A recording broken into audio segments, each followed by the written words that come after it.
where truth don't get sugar-coated. And just so you know, it's a good day to be a soldier.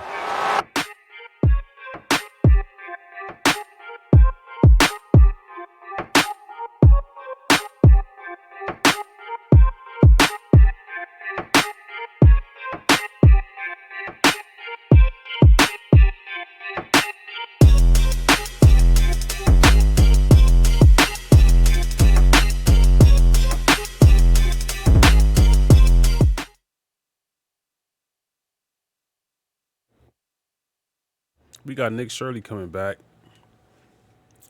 This time he's going to go into Chicago and he's going to speak to individuals in Chicago. And I don't like how these dynamics is playing out, right? Because what you see black people and white people actually starting to come together on this one particular issue. And when I look at history, I go and I see that when black people and white people come together on particular issues, we generally win, right? Nick Shirley, he's going to go into Chicago. He's going to speak to individuals who are predominantly coming out of the black community, somebody who's going to speak regards to what they've seen in the black community. And we're going to take a look at what the Democratic Party has been doing to Chicago, right? Because it's actually sad. But what you see going on in Chicago, you actually seeing going on in a whole lot of other places that is Democratic ran. So let's get into it. I'm here in Chicago with P. Ray. She's a chairman here inside the Chicago, and she knows everything about the Chicago migrant crisis and what is going on here. And overall, what are you guys seeing here in Chicago with the migrant crisis? We want them to go home. We want ICE to come here and use their $25 billion budget to take care of this problem and get these people back to where they came from. The citizens of Chicago cannot afford to continue to subsidize this human trafficking operation.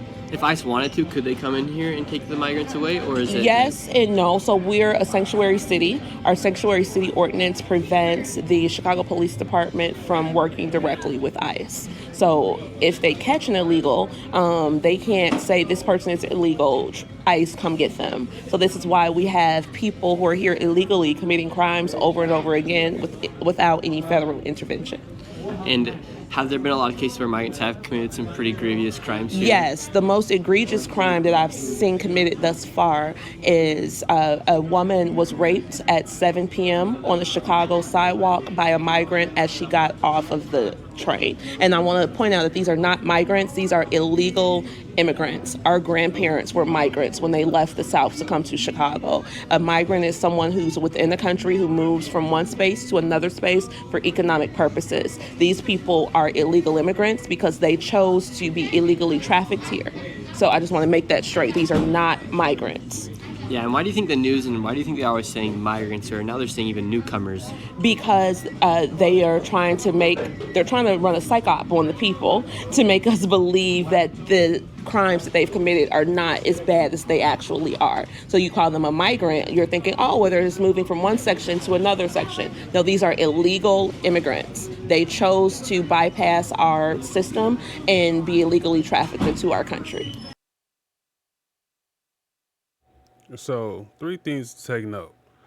First is media, right? The media, how much the media plays in this whole thing when it comes to propaganda, pushing this picture out there, pushing this image out there, right? That whatever the agenda is, right? And the reason why you see Donald Trump attacking media so much, especially those media sources who have particularly come under the Democratic Party's agenda. That's one reason why. Secondly, yes, she's right. These are not migrants. These are illegal aliens, right? Illegal immigrants. I get a balance. I like to more call them people who have unlawfully entered the country to draw bases of understanding of who these individuals are. Because once you get the whole idea of illegal entry, right? The term illegal immigrant, illegal alien, that's kind of insulting. But in terms of the wording of who they are under our laws, yes, they are illegal aliens. But when you look at it from a criminal standpoint, and say people have unlawfully entered this country, then you be like, oh, okay, so we got to abide by laws. They should have to abide by laws too, right? Right. And then here's another issue to where the third issue is to where why you do not want supermajorities in the United States, because checks and balances are not happening. Here you are, these people are trying to have a referendum in order to stop sanctuary cities, but this Democratic majority seemingly does not want this to happen and trying to bypass the people that they are supposed to be representing in order to push their agenda.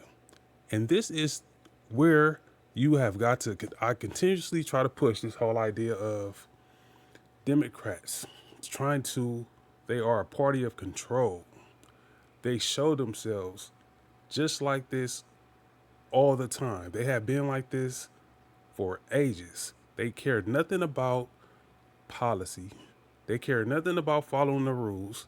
All they care about is the agenda that they want to push and the manipulative games that they can play on your mind through media to push their agenda. And their agendas are mainly being pushed from the donors in which donate to their party. That's why I say you need to follow the flow of money that's coming into the Democratic Party in order for you to understand their political agendas. First of all, Biden, open border policy. But if you would have looked back at Biden's open border policies, then you would understand Joe Biden. Or if you would have looked back at his policies, then you would understand Joe Biden, right? Because what did he do? He rid up the 3 strikes law. So who is the people that he's particularly targeting on this particular issue with regards to open border policy? Black people. Who were the picture of the 3 strikes law? Or who did the 3 strikes law particularly affect? What community did it particularly affect? It affected black people more than anything else. So when you look at the open border policy and you seeing individuals like this individual who's speaking, this lady who's speaking, right? Speak in terms of what community is it affecting the most, then you understand the ideology which is going on right now under the Democratic scheme of allowing all these Democratic run states to have sanctuary cities and allow people who have unlawfully entered this country into this nation, which begs you to think about birthright citizenship and how this is playing into birthright citizenship. And people like you, people that live here in Chicago, are the majority of Chicago's people, are they welcoming these people, or are they wanting Absolutely them out? not. We wanted them out. So we asked the city council to make a referendum asking Chicago, should Chicago remain a sanctuary city, yes or no? The city council declined to give us that referendum because they knew that if they were to put that on the ballot, there would be a resounding no, go home. Again, we are taking tax funds away from our people, and we're giving it to people who don't deserve it, who have never paid any taxes here, who have never battled the system, people who have never voted. Our people have been here for a long time paying into the tax base legally, and now we're seeing that criminality is rewarded via tax dollars in Chicago. How much money is a person like you, or the average Chicago person, having to pay in taxes here? How much of your dollars is getting sent to Well, taxes? I'm not sure because we get property tax bills. We're paying a bag tax of 7 cents per bag. There are just a lot of different tax structures here. Chicago's a very expensive city, but I'll give you one example. The opioid crisis has decimated Chicago, and that's because Chicago is the epicenter of the Mexican cartel. They chose the west side of Chicago specifically for their headquarters for 3 reasons. One, all roads in America lead to the west side of Chicago. That's why we have the Loop, which is on the west side. We also have a high black male unemployment rate in the fact that we're a sanctuary city. So because we are selling over $1 billion of heroin a year from our neighborhoods, 90% of the heroin in this country is trafficked off the west side of Chicago. That creates a narco kind of culture. So we got a settlement from the opioid companies, and they were supposed to build rehabs and rebuild communities that were decimated by the opioid crisis. Well, our mayor took that $51 million and he gave it to the illegals. So now citizens who are still suffering with addiction didn't get the services that they were promised.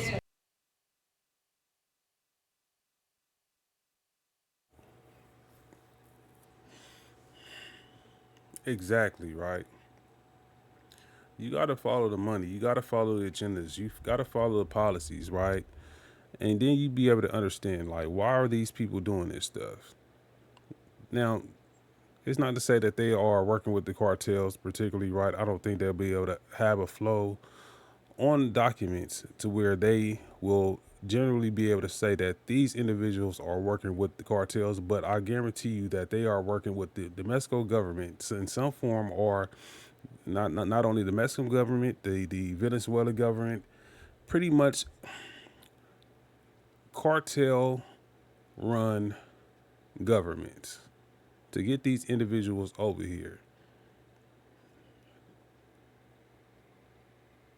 Like, sometimes you just don't need to follow the money. Sometimes you just need to follow the theories, right? And I'm not talking about, sometimes you just need to follow the, what would the term be? The warning, the red flags of how they had set aside money for these individuals to recover from the opioid crisis, right? Who were suffering from addiction. And instead of using that money for those individuals from within that community to recover, they gave it to these illegal migrants. When Texas said, we don't want these individuals, Chicago raised their hand to accept the individuals that were coming from Texas, which probably you can consider why they call them migrants, why they want to push this whole idea of migrants. No, they're not migrants. They are people who have unlawfully entered this country. And the only way that they have lawfully entered into this country is under Joe Biden. Sorry, I got a crick in my neck so bad. Under Joe Biden. So when you look at all this and you look at, man, we have done so much to get these people into this nation so that we can assume control. We don't want to pass the SAVE Act. We don't want to work with ICE. We want to defund ICE, and so much so that we want to completely dismantle Homeland Security. Listen, how are you planning on being a sovereign nation if you allow open borders? How you plan on being a sovereign nation if you're going to continue birthright citizenship under the scheme of what you have allowed it to be for the last 150 years? With people who has no full allegiance to this country. There's 3 people who I can know. I first thought that it would probably be a 5-4 victory for Trump, but at least a 5-4, right? But at least it'll be a 3-6. Because there's 3 people who will renege against Trump just based on a liberal's perspective of not having birthright citizenship come under the theme or the scheme in which it was ratified upon, and that's these people should supposed to have full allegiance to this country. And domicile ordinarily means legally present, be legally residing into this country. And they are going to go against that. They're going to give up this nation, right, to a whole bunch of people who have not even, this is why I like this whole dynamic right here, which you see between Nick Shirley and this black female. I don't know her name. right? Because it draws into the culture of what America's founding is, and that's black people and white people, right? One thing for sure, when black people and white people come together, we win.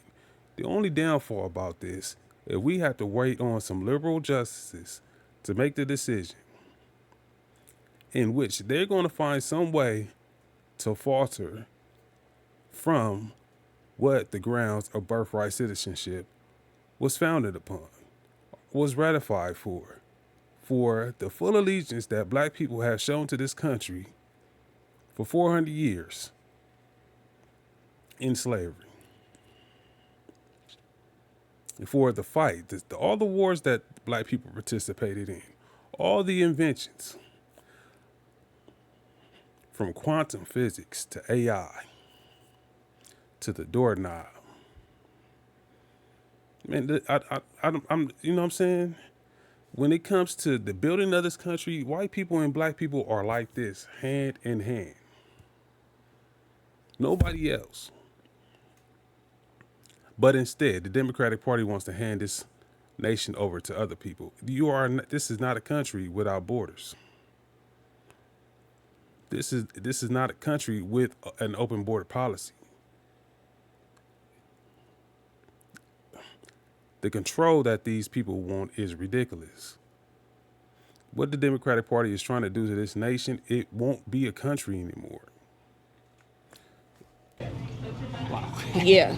And do you think with the narcos and with the cartel being here in Chicago, do you think a lot of these people that are coming over are being told to go to Chicago so they can work with the cartel? Absolutely. They're importing their own workforce. Because what happened is the reason that El Chapo is in prison right now at this very moment is because there was a black guy on the west side of Chicago who was caught with drugs. The Chicago Police Department said, "Where did you get these drugs from?" He said, "I bought them from these twins over in Little Village." So the Chicago Police Department goes over, they start to investigate the twins in Little Village, where these were actually El Chapo's number 1 and number 2 guys in the United States. So this goes from a simple drug possession case to an international drug trafficking case. And now El Chapo is in Supermax. And so they want to import a workforce that will not be compelled to tell what happened, because those people are not trying to go home.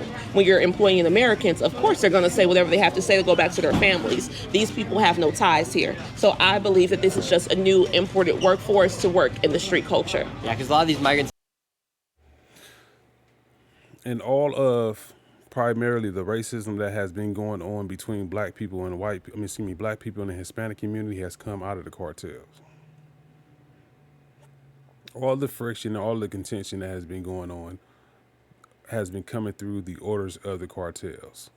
When they come over here and they be like, "Don't mess with the blacks," when absolutely that's who you should have been messing with, right? You should have been messing with us. Should have been employing us. Should have been making sure that we had some type of economic stability in this country while you was trying to come over. When we was hiring you, you wouldn't hire us, right? How I seen the demographic shifts in the state of California right now, and I know that the same thing is going on in the city of Chicago. The same thing is happening nationwide, not just in California. And the cartels are being a push for this. But when you have places like Venezuela, Colombia, Mexico, who is being run by the cartels, do you not believe that this is government run? That it's governments working with governments in order to make these agendas happen? They come over, they commit a crime, they're released, and then they're ghost criminals and they can change their name. Voila. And go to another space and do it over and over again. And are a lot of the migrants here making up social security card numbers Yes. to work? And are they receiving social security cards? No, well, they've caught them with fake social security cards. There was this one guy they caught. They said that they found his card, and in the back it had like the stick. They had the watermark where he had like literally printed it offline. Really? So they're doing everything. They've already found illegal ID meals over in different neighborhoods. So this is an ongoing thing. We've been a sanctuary city for a long time. So we, in a way, have perfected falsifying documents, getting people who are here illegally ways to work. And so people know, because we already have that infrastructure to serve them, this is the best place for them to come. And with the Chicago being a sanctuary city, the 3 years before this, before Joe Biden became president, would you guys see migrants outside panhandling? Oh, absolutely not. Absolutely not. This is brand new for us. I think that Jim Crow Joe has not only decimated the country, but especially Chicago, because we are being flooded with these people. And our mayor said yesterday that we could take up to 400,000 of them.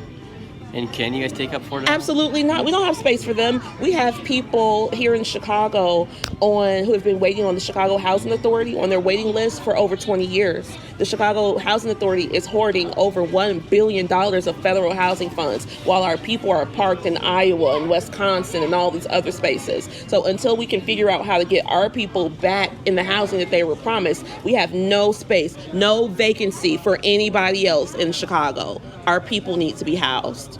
Yeah, I've heard that obviously there's spent over $300 million on the migrants. Yes, illegal immigrants. These are not migrants. Pardon, illegal immigrants. And I was talking to some other people, and they said that Southside Chicago, a lot of other places were also always asking for money. Yes. And they could never get it, but then there was $300 million brought up out of thin air, right? Yes, we've been hearing my entire life that the city doesn't have money, that the resources are not there, that they have to figure out ways to pay for things, and they pull money out of the thin air for people who are not supposed to be here. It's not fair. And I think that is really what's going to turn Chicago politically, because they can see how these liberal policies are affecting us in ways that are deeply disrespectful. I want to digress because you see the same thing going on with the LAUSD right now, to where they don't have money to pay teachers, right? Individuals who are trained, who are trained to teach the youth within our communities. They got money to enter into more contracts, right? But they don't and get kickbacks for them contracts. You know, your supervisors, whoever is running the LAUSD right now. The LAUSD is man, they are in deep trouble, because they are been getting kickbacks for all these contracts that they've been entering into, while not wanting to pay these teachers, not wanting to pay the individuals who are educating the next generation.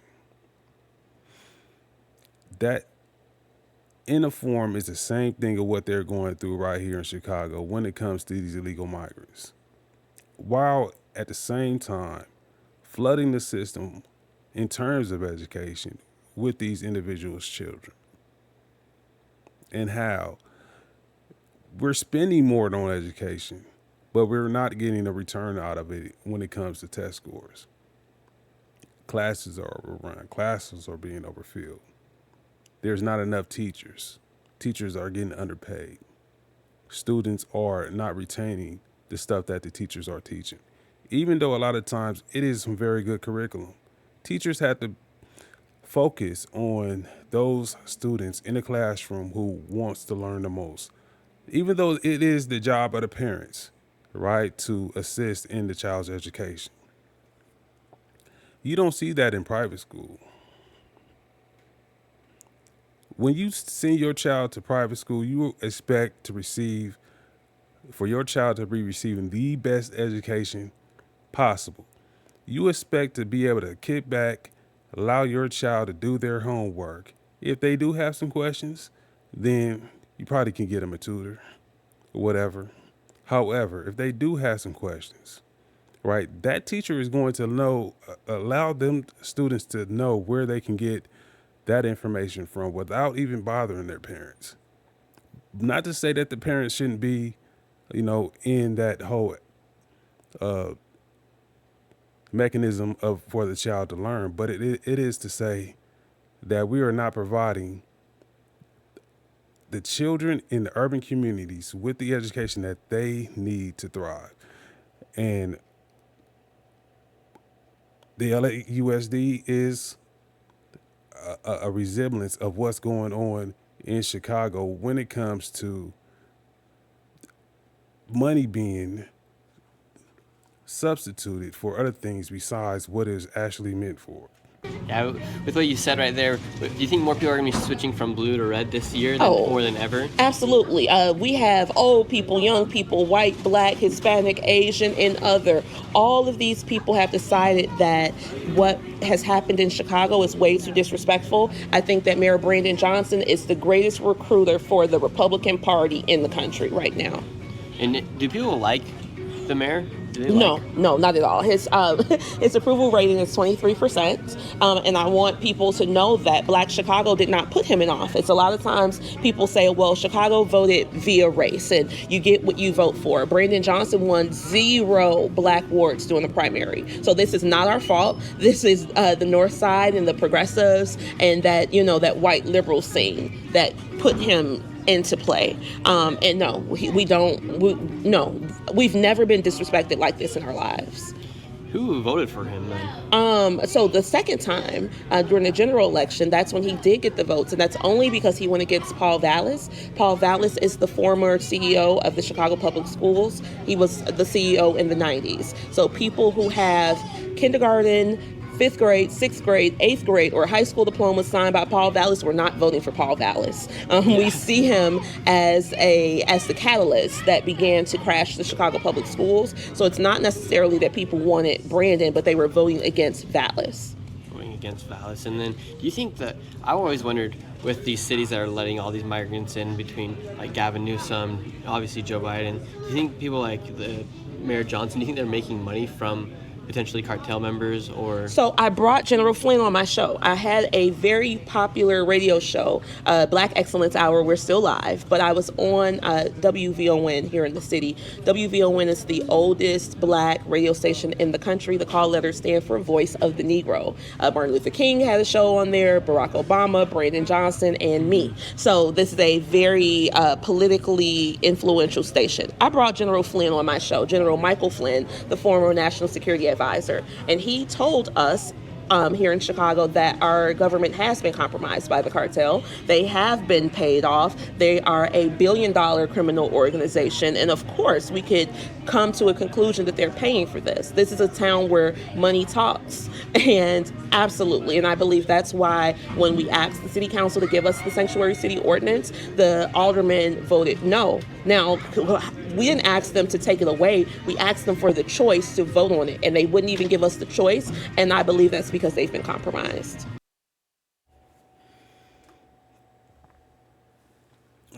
So there's a lot to look at. First of all, you got to look at how, when I say that the Hispanic, even the Hispanic population knows, even the Asian population knows, right? Like, please do not allow no more of these individuals to come up over here. We know who these people are. You guys need to stop the flow of these individuals coming over here, because what they're going to do, they're going to bring into this country something that we were running from. We came over here for the economic opportunities that we sought refuge from where we came from. We came over here to this country so that we don't not have to necessarily have to deal with that. That's first of all, right? Second of all, listen, this is the problem with birthright citizenship right now, right? This is the problem with our representatives who we've pretty much elected, right? Is that our government is so compromised, but it's all because of the domestic fighting that was going on in the 1960s, right? Not necessarily just in the 1960s, but prior to that as well, to where the Democratic Party is consistently been this party who's consistently been pushing this whole theory of race. Every time that they want to fight on the issue, it regards race, race, race, race, race, right? Without being able to, race is how they've always pushed, right? Race is their primary agenda, to keep control of people. Whether you're white, you're black, you're Hispanic, they always want to bring up the issue of race. Now, here you have the Asian population and the Hispanic population, trying to stand up with the black population and the white population. Seemingly, as you see the SAVE Act, the Save America Act, the Hispanic population feel the same as the black population and as the white population. Pass this bill. Do not let these individuals overthrow our country. You have individuals in our government who have no allegiance to this country representing you as we the people, but actually representing people from these foreign lands. If you guys haven't read The Invisible Coup by Peter Schaefer, you need to take the opportunity to do. I could just draw conclusions to that book, somewhere for you to reference that gives you an idea of how our government has been compromised in terms of individuals like the Democratic Party, particularly working with foreign countries in order to overthrow this nation. It's called The Invisible Coup by Peter Schaefer. When you read this book, you're going to see all the evidence that you need to see in order for you to recognize what the Democratic Party is doing. They're getting kickbacks for this stuff. They're getting, and they're blaming it on that we need to die down on white supremacy. Bro, y'all pretty much created white supremacy in the first place with slavery. When you look back, slavery was a thing of the social elite, right? And what the people who owned land and had slaves working on farms. All white people in the South didn't have slaves. Some of the white people in the South were just as hardworking as the people that was working in them fields, those people that being slaves. They were working their own land, but what the slave allowed the white person in it to do who didn't have slaves will have a hierarchy. To be below the white people who didn't own slaves. So, and this culture drove the Confederacy. This culture drove an issue to where we came into the Civil War, which divided the nation. This wasn't drawn up by the Republican Party. This was drawn up by the Democratic Party. And now here they are again, like birthright citizenship. It wasn't meant for anybody else but black people. I done read it over and over and over and over and over again. Juan Kim Ark, trash. I don't know who ruled on that. You got 3 liberal judges right now on the Supreme Court who is not going to rule in favor. Guaranteed, they're going to find some way to screw this out. When, if you look at how how is ratified, the 14th Amendment, it clearly states full allegiance. We've been compromised so much that it is ridiculous. They've been compromised from inside. And how can you drain the swamp, to say? We are going red. You understand? We're done. We said that the blues gave Chicago the blues. We are done with those people. We are moving on. We want people to put on their gym shoes, tie them up real tight, and run to the right. Because if we don't, we're going to be on reservations. This is the last hurrah for us and our people. We have to understand that when Rahm Emanuel, who is really the villain of the story, Rahm Emanuel in 1998 became vice chair. No, at first he was working with Bill Clinton. He and Andrew Cuomo He and Andrew Cuomo, who was then HUD secretary, worked to manipulate the standards for HUD in Chicago when it came to CHA. So Chicago demolished 99% of their housing projects, displacing over 100,000 people. They got $1 billion from the feds to rebuild, but CHA hoarded the money and let those people leave. So we lost 100,000 with public housing. Then during the housing crisis, Ron became mayor of Chicago because while the projects were being torn down, he left the White House, came to Chicago, and became vice chair of the Chicago Housing Authority to oversee those demolitions. Then he became mayor of Chicago, and during the housing crisis, he brought those same cranes to middle-class Black Chicago and demolished our housing stock.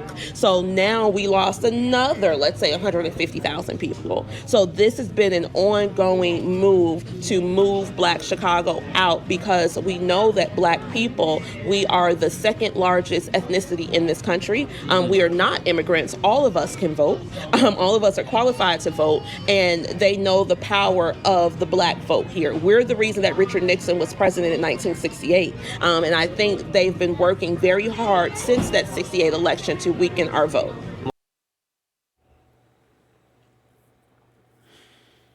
And when you look at places like Los Angeles, and I see the population consistently increasing with Black homelessness. Black people homelessness while other people are thriving in this country. Black schools getting less educated. And it's not the basis of being racial, but it's the basis of, you know, us recognizing who is the perpetrators of what is happening in this country to Black people. Besides Reagan, Reagan was a racist. Reagan was racist, right? But with the whole MAGA theory that was under his administration, this is not the MAGA that's under the Trump administration, right? The Trump administration has attempted to wake the Black people up to what is going on in this nation. He's telling Black people that this has been the most disrespectful thing that has been happening to the Black community, and it's seemingly beginning to come out. It's coming out that this is what they've been doing since the Immigration Act of 1965. This has been the play where they've given your civil rights over to people who have unlawfully entered into this country. All your civil rights have been going to them instead of you receiving them. She's consistently going over all this money that is supposed to be going into the Black community, which is not being going into the Black community. Seemingly, the education, when we were like in issues like the Cold War, all this money was going into the white communities in terms of education instead of the Black communities. We've lacked in STEM for such a long time, right, that it has to be a recovery in that, especially when you have some of your best scientists, your best physicists, your best inventors being Black. And you're going to deny them. There is no reason to see that we are not hand to hand in the mechanisms of making this country and how this stuff hasn't been pushed out there to let white America know how instrumental Black America has been to this nation. And it's finally starting to come out little by little by little by little by little by little. Why do they want to push you guys out?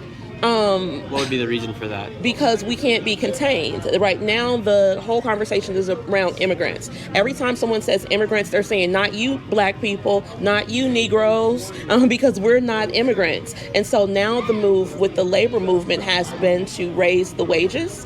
And so once the wages were raised, here in our blue collar town, now they don't want to pay the $15. Now they don't want to pay the $20. So they want to push out the people who are qualified to earn those wages and bring in new people who will work for a lower wage. Doesn't that sound like Gavin Newsom? Does that not sound like Gavin Newsom, who has, for the hospitality industry, for the restaurant industry, has increased these individuals' wages to like $28 an hour by 2028, $30 an hour by 2030 or something like that. While while all this was low end jobs for black people. These restaurant jobs, how, you know, I just had a show not too long ago, probably like 2 weeks ago, regarding like, man, why is black people not having food cooked by black people, basically? Or, why don't we have a Hispanic population hiring black people to cook food in their restaurants? Right? And everywhere you go, I don't care if it's a Dunkin' Donuts to a McDonald's to some of your highest quality restaurants, you don't see very many black people working in these areas. But we're going from big chains. Forget the little restaurants, right?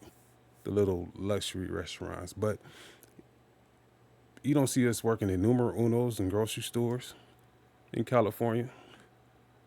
It had become a lawsuit to where a major grocery store chain was not even hiring white people that was owned by Latinos. And it's been a big lawsuit. But the same thing that she's saying, as these wages are increasing, these wages are being handed over to the illegals, the people who have unlawfully entered this country, and not allowing black people to have access to those jobs. Because who do you have in these jobs to do the hiring now? Who are the supervisors? Who are the hiring agents? Who runs the HR department? Who's streamlining this? Why people trying to necessarily whitewash this whole issue, right? By saying, oh, it's because we need more bilingual speaker people. Listen, this is a English speaking country. Why are we forced to be bilingual? Why aren't individuals like you should have a couple people on staff to necessarily, matter of fact, if you wasn't open borders in the first place, we would need to be bilingual. First and foremost. Second and foremost, when these illegal migrants would come over here to this country for the economic benefit of the United States, you had them in classrooms to learn English if they wanted to get along. It's part of the whole idea of assimilation. If they want to reach that idea of becoming a naturalized citizen. But this is not what's happening. And this is the reason why, like she said, what is going on with this whole idea with regards to the Democratic Party? They know that they can't control the black people. They know that they cannot control the black people to consistently vote for them in their policies. When it catches up and the black people realizes that the Democratic Party is really not for them. And they don't even have to have papers, right? Voila, yes. They don't have to pay taxes. And so now you see there are multiple factories closing. There are multiple factories closing around the city. Once they raised the minimum wage, and then when Trump was in office, he raided all the factories, got them out, put Americans in. Now they're closing because they don't want to pay. You see, this is all corporate. The corporate world married the government to disenfranchise black people and stagnate our wealth because we're citizens. Sounds like it's a bunch of planned chaos that's going on Yes. right now. And today we went to a Home Depot, and in Home Depot there was one side that was filled with illegal immigrants who had just came over, and then the other side was Mexican Americans, and then in between us was the police. Do you think there's going to be a new, like a division between races now, like a new racism that almost comes up from this crisis that they're creating? I wouldn't say it's a racism, because one thing that I've seen, I haven't seen my city this united since the 96 Bulls. Everybody is against this. Again, every race, socioeconomic class, we have all concluded that we don't want this anymore. However, I think that there could be I don't want to call it xenophobic because that's like too strong of a word, but it's going to be Americans versus everybody else. Yeah. I think that they thought that the Hispanic community up here would welcome these people with open arms, and they did not. It's funny because, again, I was on the black station, and the Mexican guy called. He said, P. Ray, I want to let you all know on behalf of Mexican Chicago, we're not okay with this either, and we're standing 10 toes down. Whenever you guys have something, we're coming too, cuz. I'm like, all right, come through. Another guy called, P. Ray, I'm calling on behalf of Polish Chicago. We don't like it either. We want to let our black brothers in Chicago know that we stand with them too. So we are united against this. So I think that. All right. I think I could just stop it right there. You know, like I've been saying, right? You just got to identify at this point to where how these new individuals who have come over and under the Biden administration have completely messed it up for the people that have already been here. You know what I'm saying? It was a mechanism to where we were starting to like have a beat going together, where we were starting to get along. Where yeah, white supremacy was dying down to an extent, but it's hard to say when you really look at the Immigration Act of 1965 and you be like, well, it's been creating a wealth, not only a communication gap between white people and black people, but it's been creating a wealth gap between white people and black people. Now, this domestic fighting that was going on, what necessarily I think has to happen is what's been happening is for white America to understand, right? And it has to come from leadership. For white America to understand all the contributions that black America has given to this country. It shouldn't be hidden, right? And another thing from a black perspective, we have got to stop falling for people who don't understand these contributions. We have got to stop falling for individuals who think they are superior based on this whole theory that came up out of the South, right? That necessarily, that whites are superior to blacks. When you look at the history of all this, you will see something totally different.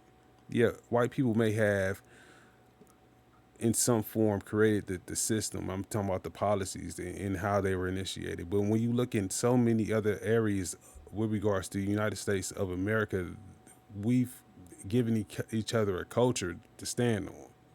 And it comes from titles. Give black people titles, not give it to them, but allow them to earn them titles. Allow them to get into these STEM fields that you handed over to H-1B visas. And now the H-1B visa whole thing is becoming an issue because white people are getting knocked up out of their jobs. Even teachers, even college professors are being replaced. Let alone when you look at these corporations who have hired all these individuals because these individuals are willing to work for less. You know,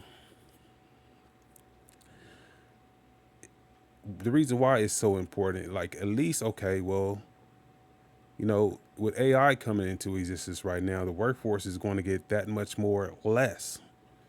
So at least we need to get these individuals up out of here so that these jobs that is coming in AI is going to be focused towards the United States citizen. And I'm telling you that you want these jobs to be focused with the United States citizen because what you need these individuals to do with the components that is going to come together when it comes to AI and how through AI, you're going to be able to function so many different pieces of the workplace. You want these individuals to have full allegiance, especially with the United States attempting to get all of its manufacturing back, particularly with regards to war products, with things that we need for war, with pharmaceuticals. These things you want to be able to trust people to make inside of your country. And that's not necessarily going to come from people who have crossed the border, right? With this whole theory of we finna go take over. That's not going to happen. We should not have legislators or our representatives being leaders in this nation who are not at least third generation, we should not have representatives in this nation who have not been third generation or who have not even become naturalized citizens. An illegal immigrant should not be able to run for office. We have to set a standard for our leadership to be up under. It shouldn't be so easy just to put your name on a ballot, just to run for office, because we don't know who you actually fighting for. I mean, without looking at your history, Joe Biden, it was a gimme. He told you he was against black people with 3 strikes law. You know what I'm saying? I don't see how he got elected into office. I think there is some theories that the dude cheated, because right when he got up out of office, he turned his back on Obama. Right when he began to pursue his bid for president, he just said, man, all right, I'm done with you, Obama. You were good for what you were good for. You allowed me to be vice president. I served you, but now it's my time to rock. And didn't come in here and do nothing but open up borders, completely dismantling the black community, which it's already been, negatively affected since the Immigration Act of 1965. Good job by Nick Shirley. I give a lot of respect to the guy as an independent journalist. He's been doing a wonderful job at exposing a lot of fraud that's been going on. And this fraud is stemming out the immigrant population, the illegal immigrant population. So he's been consistent with it. And if it's one thing that you got to be mad about the illegal immigrant population, is that they making it harder to have entry levels into so many different attributes, mechanisms, forums within the United States. And he's exposing how certain people have easy access while people like the United States citizens have it that much harder. Tiny Cross-H.U.G on the Trumped Up Live Show. Always remember, man, to like, share, subscribe to the channel. It's a good day to be a soldier. They said transformation was impossible.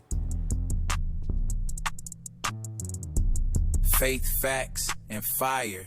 Tiny Cross-H.U.G style.